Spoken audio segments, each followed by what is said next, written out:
ბატონო დავთ ეს აიღე და მარილი მომიტანე.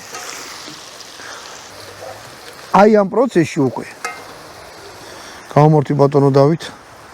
მერე უნდა დააყაროთ მარილი. უმერო საჭმელი არ ვარ. ბატონო დავით. იცი რომ მარილი ერთადერთი ნივთიერება რომელიც ორგანული არ არის და მერე შავი პირპილი. აი ეს. წარე მიყვარს. აჰა. აი ახლა ეს ყველაფერი უნდა აურიოთ ერთმანეთში. აი ეს. ხო. უყურეთ რომ ის საერთოდ ცეცხლზე. საჭმელს. რა არის იცი? როცა ცეცხლზე აკეთე არის ძალიან რთული გაკეთება რომ ხო ვერ ამოუწევ ჩაუწევ ამიტომ სულ თავზე უნდა ადგეთ და ყურადღება მიაქციოთ რა. აი ახლა მოხდება ძალიან ისეთი რამე ბატონო დავით. არაჟანი მოიტანე.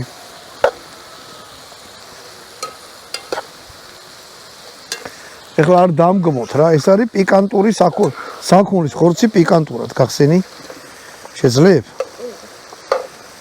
ზედარ გადაიწყა. იცი? აჰა. ხალხმა ხო თავისი გემო გაუშვა და მე ამ ყველაფერზე არაჟანი დაუშვათ. აი ეს. გაისუნი კი არა ვიო. გაგაი რამე უნდა გავაკეთო. ეს შეგიძლია წაიღო, აღარ გინდა. ხო, ეგ გადააგდე, აღარ ვჭირდება. ანუ ეხლა ეს ამასთან ერთად უნდა მოიხარშოს.